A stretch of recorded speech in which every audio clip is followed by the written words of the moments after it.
37ኛው ሳምንት የእንግሊዝ ፕሪሚየር ሊግ ተጠባቂ ጨዋታዎች ያሉት የዋንጫው መዳረሻ ሊወስኑ የሚችሉ ጨዋታዎች ናቸው። ሰኞ ዕለት አርሰናል በሜዳው ኤምሬትስ ላይ ከበርንሌ ጋር ይጫወታል።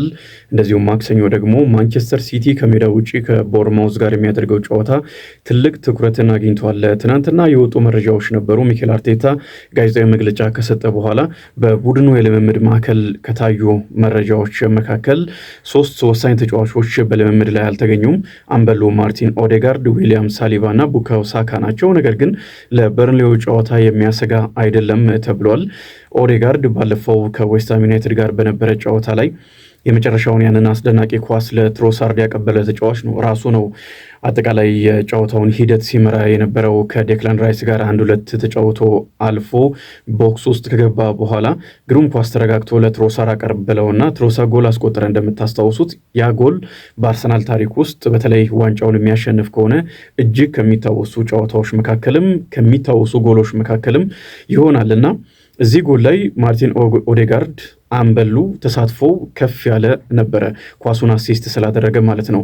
ከዛ አስቀድሞ በአቋሙ ምክንያት በአርሰናል ደጋፊዎች ሲተችም ነበር። አንዳንድ ደጋፊዎች አምበልነቱም የሚገባው ተጫዋች አይደለም በሚል ተቃውሞ አንስተውበታል። ምንም እንኳን የአርሰናል ተጫዋቾች በሙሉ ምርጫ አምበል አድርገው የሰየሙት ቢሆንም ግን ደጋፊዎች ተጽዕኖ ጥያቄዎች አሏቸው። በተለይም ደግሞ እንደ ሌሎች ግርማ ሞገስ ያላቸው ተጫዋቾች በክለብ ውስጥ እያሉ ለምን ኦዴጋርድ አምበል ይሆናል የሚል ጥያቄን ጨምሮ ደግሞ በጨዋታዎች ላይ በጉዳት የማይገኝባቸው ጊዜያቶችም ነበሩ በዚህ ውድድር ዓመት። በዛ ላይ ሲመለስም አቋሙ ወርዶ ስለነበረ ከብዙ ጥያቄዎች ጋር ነው የመጣው። ግን ከዌስትሃም ዩናይትድ ጋር ያንን ወሳኝ ኳስ ማቀበሉን ተከትሎና ለአርሰናል በሚያስፈልግበት የመጨረሻ ወሳኝ ሰዓት በመገኘቱ ምክንያት የአርሰናል ደጋፊዎች አሁን ይቅርታ የሚያደርጉለት ይመስለኛል። ወሳኝ ኳስ ነው ያቀበለውና የዚህን ተጫዋች አለመኖር ከዚህ አስቀድሞ እንደነበረው ቸል ብለው የሚያልፉት አይደለም። የእሱ አለመኖር ተጽዕኖ ከፍተኛ ስለሆነ ተቀይሮ የሚግባ በቋሚነት የሚግባ ተጽዕኖ ይኖረዋልና አጠቃላይ የቡድኑ ጨዋታ ላይም ነው ምርጥ አቋም ላይ ሲገኝ ተጽዕኖ የሚኖረው። በዚህ ምክንያት የዚህ ተጫዋች በልምምድ ሜዳ ላይ አለመገኘት ደጋፊዎችን ሊያሳስብ ይችላል። ግን በግል ልምምድ ሲያደርጉ እንደነበረ እነዚህ ተጫዋቾች ለአርሰናል ቅርብ የሆኑ የመረጃ ምንጮች ይዘው ወጥተዋል። ይህም ደግሞ 3-4 ቀናት ስለሚቀሩ እስከ በርንሌ እስከ ሰኞ ጨዋታ ድረስ በግል ልምምድ ማድረግ ብዙ የሚጎዳ አይደለም፣ የሚያሳስብ አይደለም። ወደ ቡድን ልምምድ በቀጣይ ቀናት የመመለስ እድል ስለሚኖራቸው ቡካዮ ሳካ እንደምታስታውሱ ከጉዳት ከተመለሰ በኋላ የቡድኑ ዋነኛ ተጫዋች ወደ መሆን መጥቷል። ጎሎችን እያስቆጠረ ጎል የሆኑ ኳሶችን እያቀበለ ጎል ባያስቆጥር እንኳን ተጽዕኖ ከፍ እያለ ተመልክተናል እና በዚህ ምክንያት የቡካዮ ሳካ መጎዳት በዚህ ሰዓት 2 የፕሪሚየር ሊግ ጨዋታዎችና 1 የፍጻሜ ቻምፒየንስ ሊግ ጨዋታ በቀረበት ጊዜ ደጋፊዎችን ያሳስባል። እሱም በግሉ ልምምድ ሲሰራ ነበረ። ያልተጠበቀው ግን የዊሊያም ሳሊባ ጉዳይ ነው። ከ2-3 ዓመት በፊት ዊሊያም ሳሊባ የመጨረሻ ሳምንታት ላይ ተጎድቶ ከውድድር ዓመቱ መጠናቀቅ በኋላ ዋንጫ እኔ ብኖር ዋንጫ እንወስድ ነበረ ስለተጎዳሁ ነው የሚል አስተያየትም ሰጥቶ ነበረ። በእርግጥ ተጽዕኖ ከፍ ያለ ተጫዋች ነው ዊሊያም ሳሊባ። ከገብርኤል ማጋላሽ ጋር መሀል ሜዳ ላይ መሀል ተከላካይነት ላይ የፈጠሩት ጥምረት ለአርሰናል የዚህ የውድድር ዓመት ስኬት በስኬትም የሚጠናቀቅ ከሆነ በዋንጫም የሚጠናቀቅ ከሆነ ዋነኛ ከሚባሉ ተጫዋቾች መካከል አንደኛ ይሆናል። እነዚህ 3 ተጫዋቾች በቡድን ልምምድ ላይ አልነበሩም፣ ግን በግላቸው ሰርተዋልና ዛሬ በሚደረግ የቡድን ልምምድ ላይ ይገኛሉ ተብሎ ይጠበቃል። ብዙ የሚያሳስብ አይደለም ተብለዋል። ካይ ሃቨርትዝ ትናንትና ወደ ሙሉ ልምምድ ተመልሷል። በጣም አሪፉ ነገር ይሄ ነው። ከጉዳት ቢመለስም ከረዥም ጊዜ ከወራት ጉዳት በኋላ ቢመለስም በጉዳት ምክንያት ደግሞ በተጨማሪ ጉዳት በተወሰኑ ጨዋታዎች ላይ አልነበረም። አንዳንድ ጨዋታዎች ላይ እየተቀየረ ሲገባ እንደነበረም ተመልክተናል። ሌላው የካላፊዮሪ ጉዳት ነው። ይህ ተጫዋች ለአርሰናል ተጽዕኖ በጣም ከፍ ያለ ነው። ፒየሮ ሂንካፒ ግሩም ተጫዋች ነው፣ ተመልክተናል። በተለይ መከላከል ላይ አርሰናል በጥብቅ መከላከል በሚፈልግባቸው የቻምፒየንስ ሊግ የመጀመሪያ ጨዋታዎች ላይ የደርሶ መልስ የመጀመሪያ ጨዋታዎች ላይ አቋሙን በደንብ ተመልክተናል እና ሂንካፒ በጣም አሪፍ ነው። ካላፊዮሪ ሲኖር ግን ለውጡ የመከላከል ብቻ ሳይሆን የማጥቃትም እንደሆነ አርሰናል ተመልክተናል እና የእሱ መኖር የበርንሌው ጨዋታ ላይ በጣም አስፈላጊ ይመስለኛል። ልምምድ ሰርቷል ትናንትና። ይሄ በጣም አሪፍ መረጃ ነው ለአርሰናል። አሰልጣኙ ሚኬል አርቴታ ማንቸስተር ሲቲ ማሸነፉ ብዙም ተጽዕኖ አይፈጥርብንም፣ እያንዳንዱን ጨዋታ ስለማሸነፍ ነው የምናስበው ብሎ ትናንትና በጋዜጣዊ መግለጫ ላይ ተናግሯል። በአርሰናል ካምፕ ውስጥ ያለው ስሜት አሁን በርንሌንም ክሪስታል ፓላስንም ማሸነፉ ዋንጫ ስለመውሰድ መሆኑን የሚያሳዩ መረጃዎች ወጥተዋል። ይሄ በጣም አሪፍ ነገር ነው። ከዚህ አስቀድሞ በቦርማውዝ ጨዋታ ተሸነፈ። በማንቸስተር ሲቲም ኢቲአር ላይ ምርጥ ጨዋታ ቢያደርግም ተሸነፈና በጣም ተጫዋቾች ጫና ውስጥ ናቸው።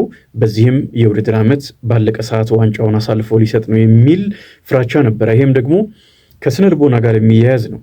ጫናን መቋቋም ካለመቻል ጋር 22 ዓመታት የእንግሊዝ ፕሪሚየር ሊግ ዋንጫን ስላላሸነፈ በዚህ ምክንያት የሚመጣ ጫና አለና ተጫዋቾች ያንን ሊቋቋሙ ይገባል ሲባል ነበረ። በማንቸስተር ሲቲ ጨዋታ እንኳን ሲሸነፍ ከጨዋታ በኋላ ዴክላን ራይስ ወጥቶ አላለቀም እያለ ሲናገር እድል አለን አሁንም የሚል መልእክት ለተጫዋቾች ሲያስተላልፍ ተመልክተናል። እና አሁን ተጫዋቾቹ ጋር ያለው ስነ ልቦና ከዛ ሽንፈት ወጥተው በተከታታይ ጨዋታዎችን አሸንፈው የአውሮፓ ቻምፒየንስ ሊግ ፍጻሜ ተፋላሚ ሆነው በፕሪሚየር ሊጉም በ2 ነጥቦች ልዩነት ቢያንስ እየመሩ ስለሆነ እናሸንፋለን የሚል ስሜት ነው ተጫዋቾች ጋር ያለውና በዚህ መነሳሳት በዚህ ስነልቦና ነው የበርሊኑን ጨዋታ የሚያደርጉት። ግን ደግሞ ስነልቦና መነሳሳት ለጨዋታ ያለ ስሜት አንድ ነገር ቢሆንም ደግሞ የጨዋታ ብቃት ላይ በሜዳ ላይ የሚደረገውም ነገር ወሳኝ ነው። የስነልቦና ጥንካሬ ተጫዋቾች ያላቸውን እንደ ቡድን የሰሩትን ነገር ሜዳ ላይ በብርታት እንዲተገብሩ ነው የሚያደርጋቸውና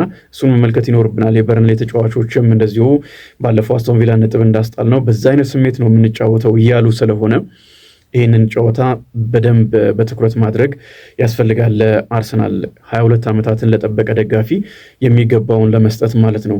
የማንቸስተር ሲቲን በተመለከተም ፔፕ ጋርዲዮላ ጨዋታው አላለቀም እያለ ይገኛል። በፍጹም አላለቀም። ለማሸነፍ ቀጣይ ጨዋታዎችን የቤት ስራችንን ለመስራት እንሞክራለን። ግን ደግሞ አሁን የዋንጫውን መዳረሻ የሚወስነው አርሰናል ነው ብለዋል። በትክክልም 2 ጨዋታዎች እየቀሩ የ2 ነጥቦች ልዩነት ስላለ እና ከማንቸስተር ሲቲ ጨዋታዎች አንጻር የአርሰናል ጨዋታዎች በንጽጽር ቀለል ስለሚሉ የበርንሌው የወረደ ቡድን ነው። ክሪስታል ፓላስም በፕሪሚየር ሊጉም መቆየቱን ቢያረጋግጥም ባለፈው የሲቲ ጨዋታ ላይ ተመልክተናል በጣም ደካማ ቡድን እንደሆነ። ግን ደግሞ በተመሳሳይም ሌላው ጥሩ ነገር ለአርሰናል በሚቀጥለው የኮንፈረንስ ሊግ የፍጻሜ ጨዋታ ነው የሚያደርገው። ከአርሰናል ጨዋታ ከቀናት በኋላ ነው የሚያደርገውና የተወሰኑ ተጫዋቾች ከቋሚ 11 ውስጥ ውጪ እንደሚሆኑ ይጠበቃል። ይሄም ለአርሰናል እንደ ጥሩ ነገር ልንመለከተው እንችላለን። ትናንት የወጣ አንድ መረጃ በተለይ ፉትቦል ለንደን ይዞት የወጣው መረጃ አርሰናል ዋንጫ የሚያሸንፍ ከሆነ በኤቤሬዜ ዝውውር አምና ክረምት ላይ አርሰናል ይህንን ተጫዋች ሲያስፈርም አዶንስ ነጥቦች ሲቀመጡ አንደኛው አርሰናል ዋንጫውን ከወሰደ ይህንን ያክል ገንዘብ ለክሪስታል ፓላስ ይሰጣል የሚል ነጥብ ነው በሚል የተነሳው 60 ሚሊዮን ፓውንድ በቀጥታ የሚከፍል 7.5 ሚሊዮን ፓውንድ ደግሞ ተጨማሪ ገንዘብ ማለት ነው። የወጡ መረጃዎች ግን ያንን የሚያሳዩ አይደለም። አርሰናል 7.5 ሚሊዮን ፓውንዱን ለክሪስታል ፓላስ ዋንጫ ቢወስድም ባይወስድም መክፈሉ ማይቀር ነው የሚሉ ናቸው እና እነዚህ የሚያስገርሙ ናቸው። ሁለቱም ፕሮፌሽናል ክለቦች ናቸው። ያለምንም ጥርጥር እያንዳንዱን ጨዋታ በዛ ስሜት ነው የሚያደርጉት። ለአርሰናል በጣም አሪፉ ነገር ክሪስታል ፓላስ በፕሪሚየር ሊጉ መቆየቱን አረጋግጧል። ምንም ጫና የለበትም። በቀናት ልዩነት ደግሞ የኮንፈረንስ ሊግ ጨዋታ ይኖርበታል። ስለዚህ ተጫዋቾችን ቢያሳርፍ ተፈጥሯዊ ነው።